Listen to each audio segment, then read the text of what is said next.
Here's what I've learned. There are plenty of people in this world, plenty, that are significantly better at things than I am. My job isn't to beat them. It's to ask them for help and then listen to what they tell me to do, which is exactly what I come out here and do. I know I'm exceptional at being a doc. I know I'm exceptional with science and helping human beings and fixing bodies and diseases and mitigating problems and making people really rich and fixing their psychology and getting your head in the right place so you can actually do the things required to get to where you want to go.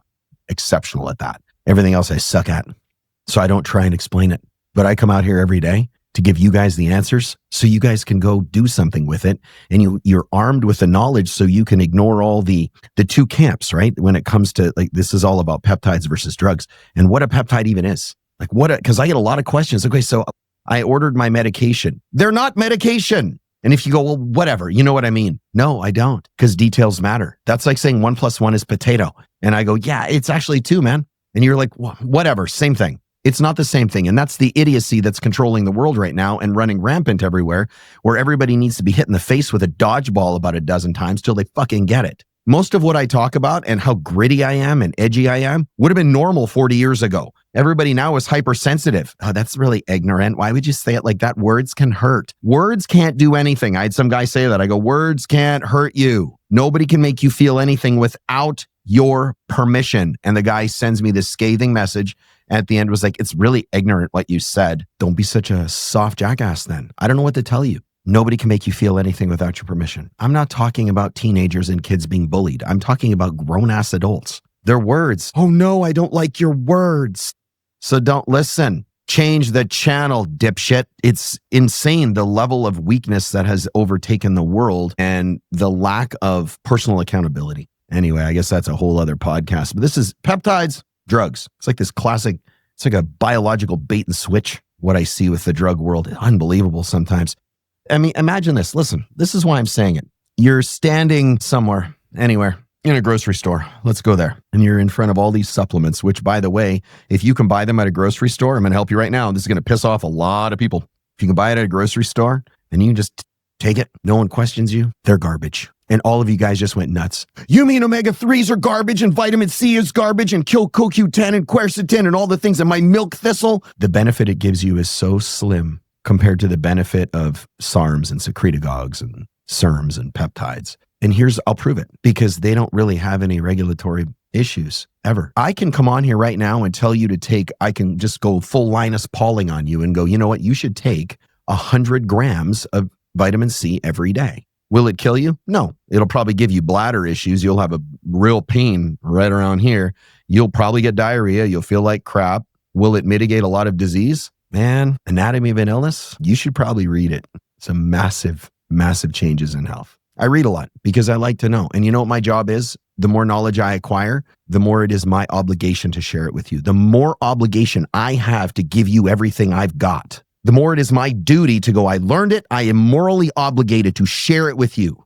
Because I think if you don't, you're just a selfish fuckbag that wants it for you. You just have no why are you learning it? Help other people. God, if people would just go out and help one person with one problem they've solved, just one, that's all in your whole lifetime, just one, from cover to cover, from start to finish. I have helped so many people for free. I'm talking like I have messages a mile long, and some of you guys, thank you so much for sending me the messages that I've actually made a difference in your life, because that matters to me. And if you don't like how gritty I am or how edgy I am or how I just tell you the damn truth, then you know what? I got a very simple phrase for you. Fuck off. I'm not for you. Because I don't have time to beat around the bush and sugarcoat things and go, well, let's have an intervention and take 6 months to solve something that I could fix in a week. Do you know why people hire me to be their consultant, to be their doc, to be their coach? Because I don't jerk around. Because when you come to me with a health problem or a psychology problem or a life problem, I poke holes in your life and find out where all the problems are, and then we get to work fixing it. That's my job. And I just had another guy just the other day, $100,000. That's how much it costs to coach with me. Okay. And if you want the Cure program, $25,000, $100,000, which is $25,000 for 25 days, $100,000 for 100 days. I don't care what health problem you have. We're going to go to war and weaponize your biology against everything trying to fucking hurt you. I'm a walking billboard for everything I do that works. You guys are missing along, man. You've seen it. And if you haven't, you need to go back and look. Go back 4 years and look at how shitty my life was. I've filmed every second of it. I've never missed a day. I hated it. I still hate it. I said it yesterday. I hate missing a lung. I feel like crap. It's hard to talk right now. I'm always out of breath. And I train to not be out of breath. Like, I'm not going toe to toe with any Navy SEAL underwater. I'm going to drown. I'll give all I've got. Believe me, they'll remember me, but I won't beat them. And somebody goes, that's a terrible attitude. I got one balloon, man. It's just that simple. But this one balloon, oh, it's efficient as a motherfucker. I'll tell you that. Because I made it so. But I come out here because I care, and I've said it many, many times. I'll keep saying it. And when people go, that's really expensive. What's it cost for a consult with you? $25,000 or $100,000. And if you say it's arrogant, you don't understand English, because it's not even close. I come out here and I do all this for free, and I give you more answers than anybody else will. And I'll give you the truth. You just might not like it. So when you challenge me, it makes me want to slap you in the mouth, because I come out here to give you things, not to go, I'm so great and you suck. I just go, this is the answer. You need it. I'm telling you the truth. And people get so worked up because they go, it disagrees with my ideology that I've been indoctrinated with about pharmaceuticals and doctors and healthcare and what really matters, and climate change and whatever nonsense you guys are, aliens and fuck, round earth, flat earth, whatever the hell it is you guys all argue about. If somebody can give you something to make your life better, and there's a fee for whatever that is, you damn well better be willing to pay that fee, because if you're not, you don't really want your life to be better. You want someone to do it for you. That's why I said, if you help one person with one problem you've solved effectively, just one in your whole lifetime, and every single human being on earth did that, there'd be no wars. I believe it. And everybody would be rich, and everybody would be successful, and everybody would be doing so much better than they are right now, because everybody would be looking to help versus harm. It's a disgusting time in the world, right? Because even this, some dickhead's going to come into my comments and make some stupid comment that is totally uncalled for. Listen, if you don't like what I say, again, fuck off. Go somewhere else. That is the freedom. And if you go, well, it's my freedom to get in your comments. Yeah, but you're choosing to be here, which makes you ignorant. And like I said, 25,000, 100,000, or 100,000, depending on what it is. I have no problem asking for that. Because when I was laying in that hospital, texting my wife, telling her I was not going to make morning, and I'm crying, and it was over. I was done. If you listen to my podcast with Brad Lee, I said there was a nurse who kept rubbing my back, and I was crying, and I said, I'm going to miss my wife so much. If you guys knew why I really come out here, man, like, this is because I give a shit, because I've been on the other side of this equation, where I wish I just had answers, where I wish somebody helped me just a little bit instead of just gave me some cookie cutter thing that just isn't going to work. There's nothing more powerful than understanding your circumstances. If you understand your biology at a level that at least allows you to look at something and raise an eyebrow and go, I don't think that's right. I think that's going to hurt me. Now you've got power, and then you just have to have the chops, the balls to stand up and go, you're not putting that in me. You're not making me take that. I'm not doing that. I had a conversation with a friend of mine at the bank today, and then when I take out his gallbladder, he doesn't have stones. He's got some sludge. You can mitigate that 100%. You know what happens when you take out your gallbladder? This is unrelated to this podcast. Here's what happens. They remove your gallbladder, which is designed to create and concentrate bile, and squeeze it out at the most precise time to help chew up fat. Is the easiest way, before I get in deep into physiology, because I'll go full nerd if I do. You take the gallbladder out. Sure, you can live without it. I mean, live the same way an iron lung keeps you alive. You can live. And if you go, well, that's pretty dramatic, then get off my podcast. But now you just drip bile, right, through the common bile duct into the intestine. But it's diluted. So it doesn't have the surge or the punch that's necessary to do its job. Anyone that understands the gastrointestinal system, the microbiome, how it all works, they'll tell you never to take out your gallbladder, man. Even gallstones, for the most part, never mind. I would try lithotripsy. And if they go, it's not possible, find another doctor until one's willing to try it. And if that doesn't work, shatter the stones, right? If that doesn't work, same with kidney stones, lithotripsy. But if that doesn't work, then try dissolving them with whatever you can. Ox bile, TUDCA. There's a million things you can do, man. Silymarin. There's so many things that you can do to mitigate health problems that you're not being taught, because people aren't coming out here who either know it, or people just aren't willing to learn it, to share with you. You know, I pride myself in being a very good teacher. I might suck at conveying information. I have no idea. But I pride myself in being a very good teacher within one realm, and that is that I'm always willing to learn more on behalf of giving you more, or I'm always willing to learn more in order that you learn more. I learn because it's fun. I really do. I love taxing the shit out of my brain. Like, I love making my brain sweat. Like, there have been times where I've done, if you understood just what's going on in here, it's like herding cats. I've said it before. It's nonstop.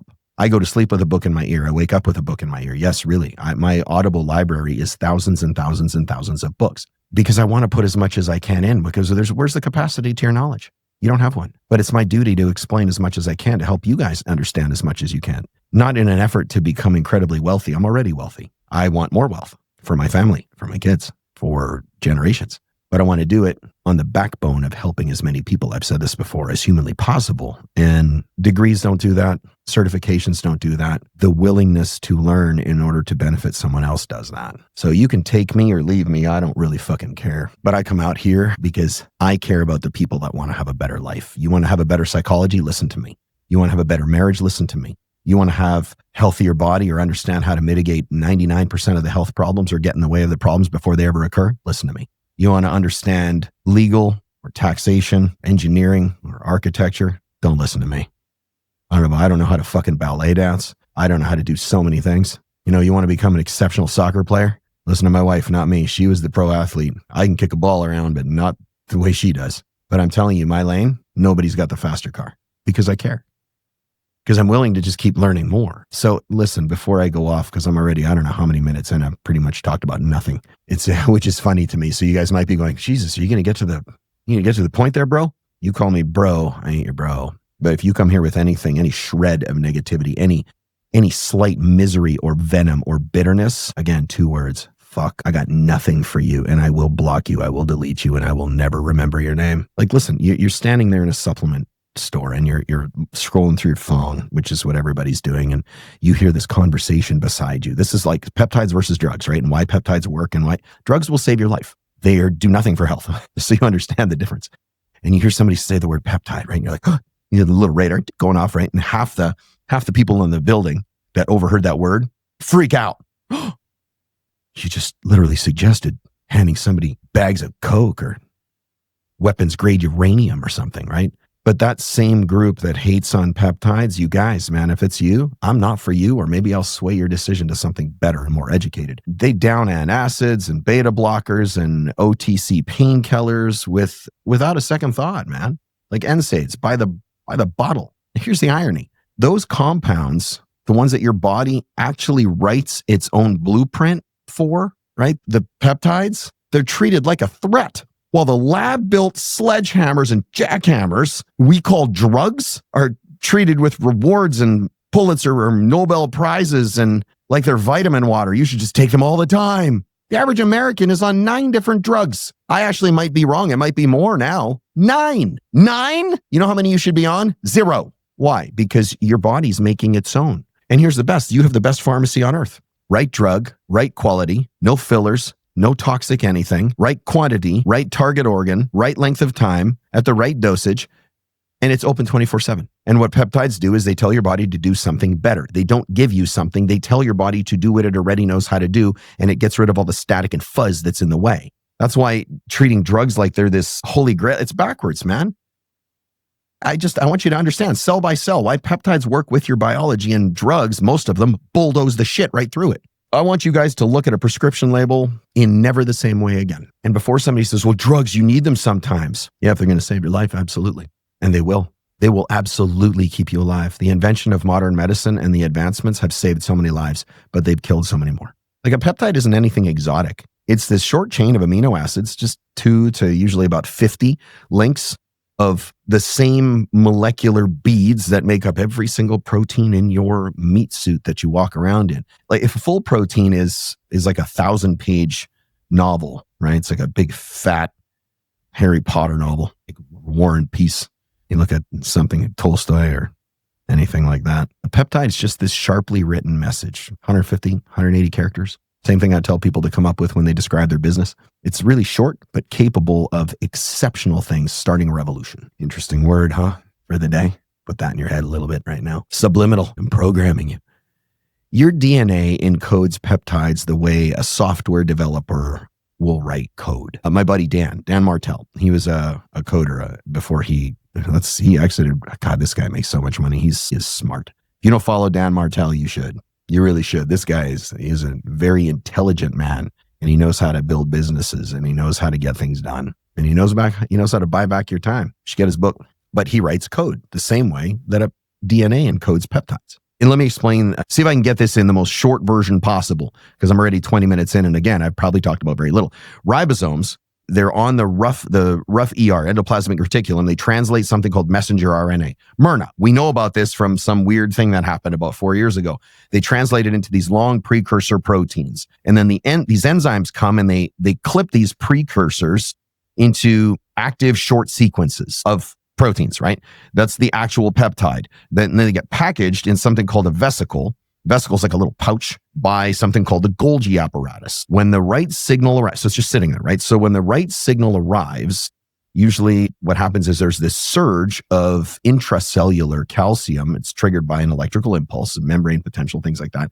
Those vesicles fuse with the cell membrane, right? The thing keeping the cell together, and basically pass through and squirt out their cargo. Does that make sense? Exocytose is what it is, exocytosis. The peptide is now, here's what happens. It's going to float around, travel through interstitial fluid, the bloodstream, until it finds its little target receptor, whatever it's meant to hit. It'll bounce off everything except the right lock. And here's the beauty. The receptor is built for that the lock is built for that exact peptide. That key fits that lock. That's it. Nothing else. It'll keep bouncing off every lock until it gets to the right one, no matter what.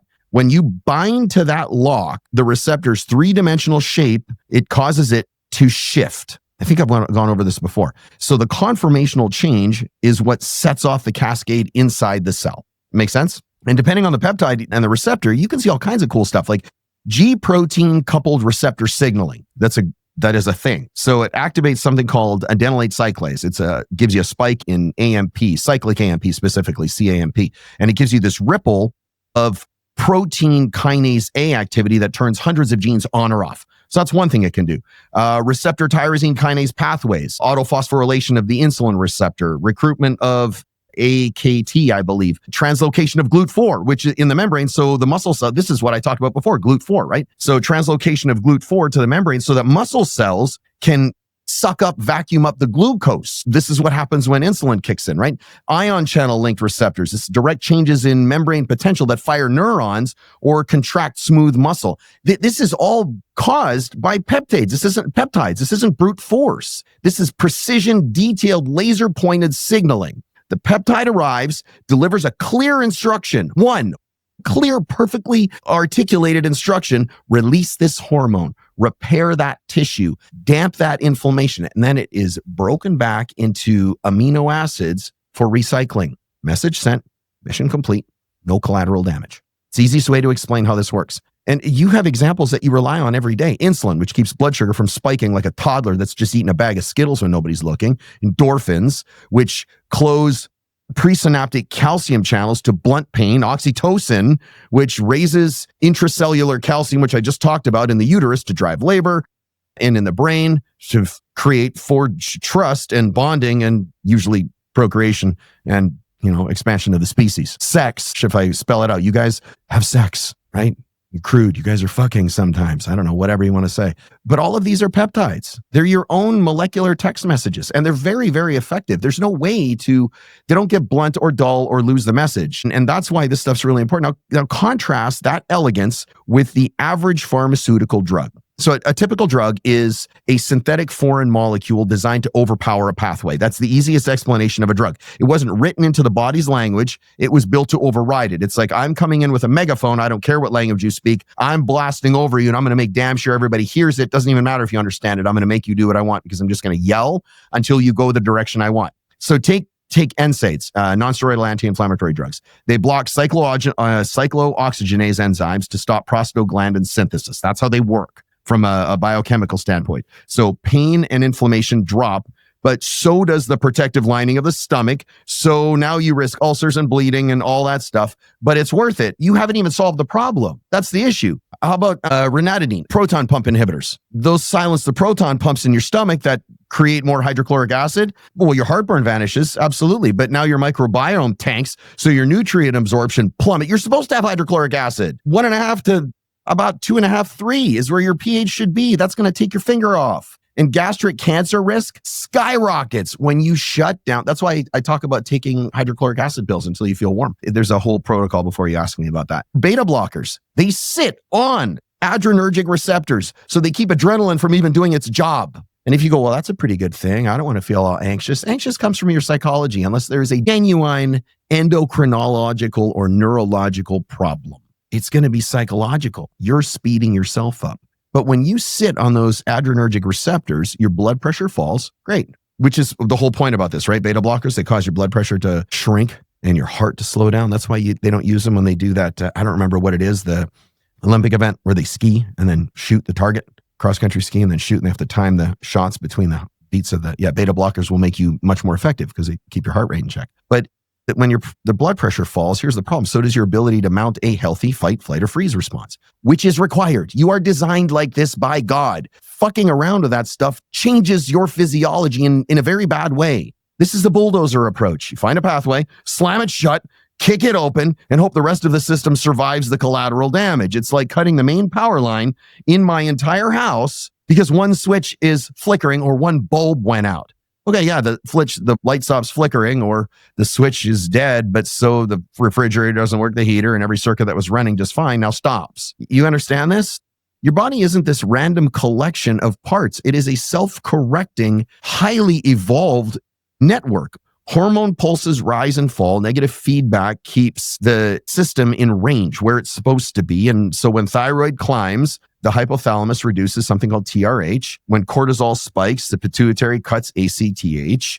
Peptides respect these loops because they were born from them, which means it's always going to work with homeostasis, the body's ability of itself, or its constant search to it's the surveillance that it has to keep itself in balance with itself, not balance with your like, this is why I cut off my phone and I put it in a box at 6:00. Dude, stop being gay. Stop it. You're a grown man that has to put your phone in a box. You have a problem. You're a toddler. Dude, finish your job. So put your phone in a box. We have it. I heard it has nothing to do with this podcast. But when I saw that at 6:00, I take it and I put it in this box and then I don't use it anymore. What are you, 5? You don't have the self-control to put your phone down? You have bigger problems in your life then. It's funny. I just spoke inside this. This is how crazy my brain works. It's like when I speak like this, I don't know. Can you guys tell? It sounds like I'm talking inside a barrel. This is, you guys are like, I think he's cracked. I think he's read too many books. Maybe he ate some. I don't know. Go back to the 80s when it's like, you know what? You have to keep lead out of your paint because people eat paint chips. I don't know about you, but I was born in 1973. The number of paint chips that I have consciously eaten is precisely fucking 0. So that is a lie. I can get into the whole lead paint thing, but it ain't because of toxicity. It's because of keeping crap out of your house that you don't want in there. I'll just leave it at that. You figured out. No, I'm not wearing a tinfoil hat, but maybe I'll put one on later just for you guys. Now I just want to speak through my cup. A growth hormone releasing peptide, for example, think about this, triggers a growth hormone, a GH pulse, and then the resulting IGF-1 feeds back to slow further release. So that's what I mean. It causes a pulse, but then it causes the event, but the event says, okay, we've got enough. We've got enough. The message travels, the loop closes, homeostasis holds. That's why this is important to understand. Because if you take too much of a narcotic, you're going to die. Respiratory arrest is the first thing that's going to happen. You stop breathing. Well, that's why then they have to give you something called Narcan, which is, it blocks the actions of a narcotic is the easiest way. It's like you instantly go into withdrawal. It's the fastest way. And you will, believe me, if you're an addict, you're fucked. It's going to hit you hard. No, you're not going to die, but you're going to be miserable. But it'll also save your life. But that's what people die from with narcotics usually is respiratory arrest. They stop breathing. They're high and dead. So it's not the same because you can force that system to work. There's no loop. Do you understand that? Now that's why it's dangerous. Drugs ignore all of these safeguards that you have in your body. They don't abide by the same laws. That's like saying I have 10 commandments, which by the way are the simplest rules to have and they apply to every single damn situation on the planet. So having a book of rules this big is totally useless. Those are people trying to control. If they fit within the confines of 10 commandments, you're good. You're good. But if you so look at this, look at drugs. You shut down, I know I'm all over the place, but pay attention. You shut down acid production long enough and the stomach compensates by ramping up gastrin, which primes you for rebound acid hypersecretion. So the system goes the other direction, pendulum swings the other way. You block dopamine receptors with antipsychotics usually, and the brain responds by making more receptors. It goes, no, I'm supposed to be doing this, which leads to tolerance and a bunch of movement disorders, really weird, jerky movement disorders. Peptides fit into the thermostat, and drugs come and take an axe and hack it off the wall. So you have to understand the difference. You need to see why a peptide outperforms the pharmaceutical bulldozers. Watch them work across different systems. It's the easiest way to have an example. Look at metabolism and energy. Insulin and glucagon, right? Both peptides They orchestrate blood sugar control with this minute-to-minute precision. It's faster than that, but it's the easiest way to explain it. So one lowers glucose by escorting it into muscle and fat cells, and the other releases glucose from the liver when energy starts to drop. They're perfectly timed. This duet always works together. One tap of the conductor's baton up at the front, right down into the pit, and the entire metabolic orchestra responds. It doesn't just have one do it, it all rises and falls. There's a crescendo that is designed to occur. Look at growth and repair. Growth hormone releasing peptides prompt the pituitary to release GH, growth hormone, and it comes in pulses. That's why circadian rhythm is a big deal, because you're supposed to have these pulses. That GH triggers the liver to create IGF-1, which then cues tissue repair and collagen synthesis, and even works with the sleep-wake cycle. Because the signal is pulsatile, the natural off switch of negative feedback keeps the system from running wild. This applies to all mood and pain it works with, which are intimately linked, by the way. Endorphins and enkephalins, they dock to opioid receptors. It's funny, I was just talking about this stuff, right? To modulate pain and trigger that post-workout runner's high is the best example of this, because you're in pain, but you also get this high, right? So they reduce pain without the respiratory suppression or the chemical hangover that you get from synthetic opioids, which is why I was talking about respiratory arrest. Even oxytocin, you look at the bonding and behavior and reproduction and sex. Oxytocin floods the brain during childbirth and actually it's social bonding. Gives you that, like I said, it forges trust is the easiest way to explain it. It's not really that simple, but it's the easiest way to lay it out. And it gives you causes attachment between people. Like I have a ton of oxytocin when I see my wife because I trust her and I'm attached to her because I love my wife because she's my best friend. It's a native neuropeptide that changes human behavior without a single prescription written, not one. Each of these signals rises, completes its task, and then is enzymatically clipped back into simple little amino acids. So there's no long-term residue or collateral damage. There's no downstream chaos, which is what makes them so effective. It's this an orchestra is the best way to explain it because there's so many moving parts to an orchestra. That's why it's this molecular symphony going on. It's improvisational, but it's perfectly in tune with your body's own rhythm. So you can't screw it up, right? Like you can't take a peptide and screw it up. So when drugs bulldoze physiology, the damage isn't always loud and immediate. I think you need to understand that. Sometimes it hides behind numbers on a lab report or this slow drift in how your body works. It slowly changes, which is why they have a bell curve. Your body is very precise. It is not a damn bell curve. Like think about this. There's a couple of silent saboteurs that are just very good examples. Statins and the energy crisis in your system, right? They lower LDL, the low LDL cholesterol, and that's what they are promised to do, right? Which is a whole other conversation because low cholesterol is not good for you. There is yet to be a study. The Framingham study has yet to prove, they've been running the study for 35, 40 years, trying to prove that cholesterol and heart attack and stroke are married. And all they've managed to do is prove that cholesterol at the levels that they say are high prevents Alzheimer's, dementia. Absolutely.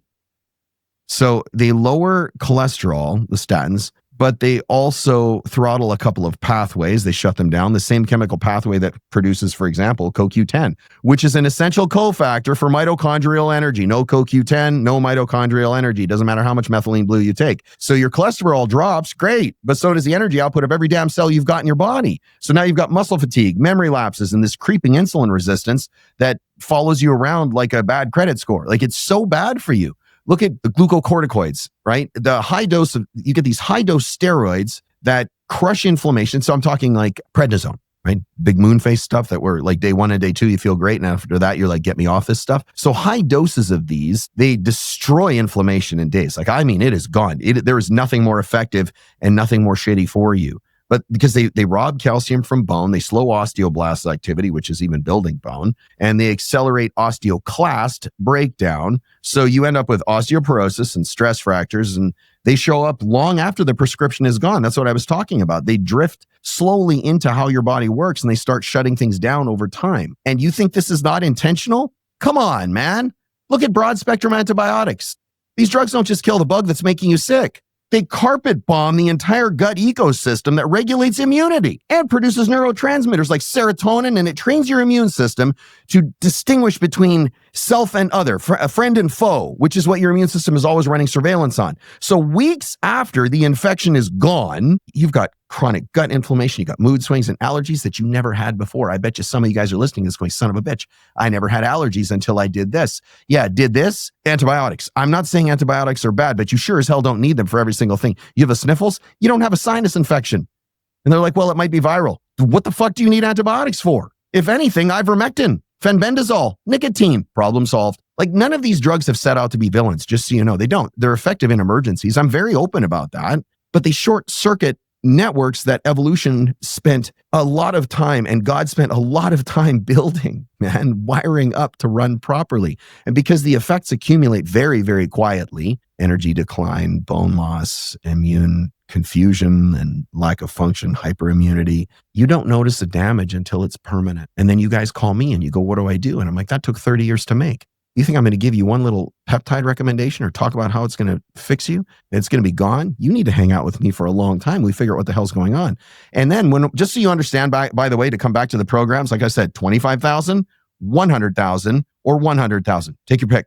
But I decide in the cure program which one you do. If you're like, I only want to get the 25,000, but if you have a problem that takes 80 days to solve, you're not going to get it. Why? Because I have ethics and morals. Because I'm not going to shortchange you. I just will say that's not going to work. And if you have one that's only going to take 12 days and you're like, well, I want to get the 100-day, I'm going to go, no, you don't need it because I have ethics and morals. But that's the important part about this is if you've spent all this time destroying the system, you want something to fix it like this, and that doesn't exist. But drugs promise that because they go, don't worry, that you just take this drug, it'll all be gone. Yeah, but you never fixed the problem. You just made a bunch of noise somewhere else. It's like my brakes are squeaking. Turn up the radio. Brakes are still fucked. Eventually you won't be able to stop. You're just going to canoe right into the car in front of you. This is what bulldozing physiology really means. It's not just side effects and a warning label. And that's a whole other conversation. There's no such thing as side effects. There are only effects. You give them a cute little name like side effects and everybody goes, yeah, that just doesn't happen to a lot of people though. It happens to everybody. It's the level that it happens that you're not sure of. And you don't know who you're going to be. When you guys go, well, they just have to say that. No, they say it because it's happened. That's why. You're dismantling your body's own system of checks and balances, you guys. And I'm not saying that you shouldn't have medication. I'm saying to run to it is not the answer for the most part. Like you have built this entire system engineered on negative feedback, like the hypothalamic pituitary adrenal axis, cortisol rises, ACTH drops. Thyroid axis, T3 to T4 rises, TRH, TSH stop. This is nonstop systems. It's like agonist, antagonist. Right? You flex your bicep, the tricep turns off. You flex your tricep, the bicep turns off. But you guys aren't putting that together. It's because otherwise you're going to fight yourself. You're never going to move. You're just going to be riggered, right? Reproductive axis, testosterone or estrogen rise, GnRH pulses slow down. All of this stuff is married together. These loops are automatic and they're self-correcting. The system does it all on its own. You don't even need to think about it. When's the last time you had to think about that stuff?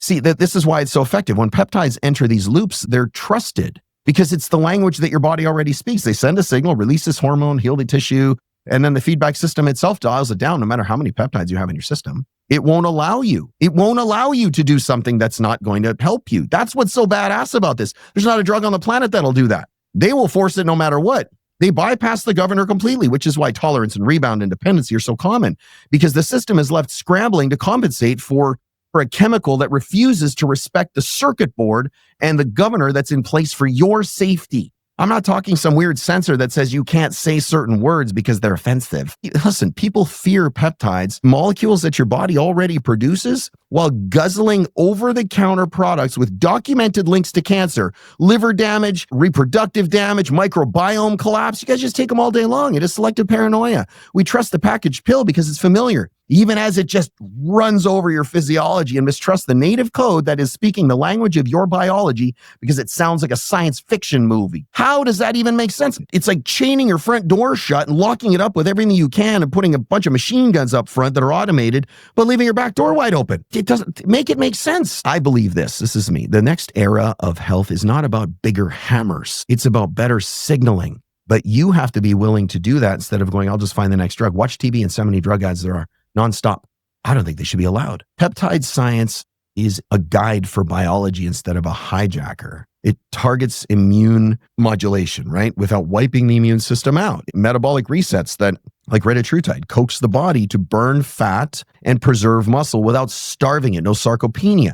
Neuropeptides that fine-tune mood and cognition without chemical sedation, like I was talking about the phenylpiracetam hydrazide yesterday, right? And the alpha GPC combination, right? This is all fact. This is just the system your body's built on. It's not fantasy. This is all over the place. This is how how your body is designed to work. I'm not saying there isn't a place for drugs, but 95% of the shit that's going on in your body is not a drug problem. It is a signaling problem and a poor decision problem. Your body is a walking, talking, breathing supercomputer. Peptides are the native code. These little short strings of amino acids that keep the operating system doing what it's supposed to do. Drugs are clever pitches at best. And in fact, I think they're more like malicious software at worst. They don't do anything for the most part that's going to benefit you.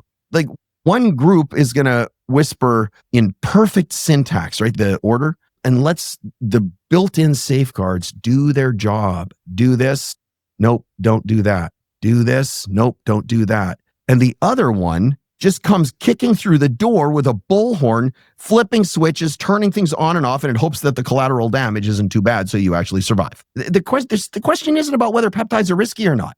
Like even this, I have to be careful what I say because of the free speech that I so apparently have, but yet I fucking don't. But yet you can talk about all kinds of other things and post horrific videos of something and it doesn't matter. Don't even get me started. This is another podcast. I'll lead right into it, so I better not. But understand that the real question isn't whether or not peptides are risky because they're not. They're not. They're not.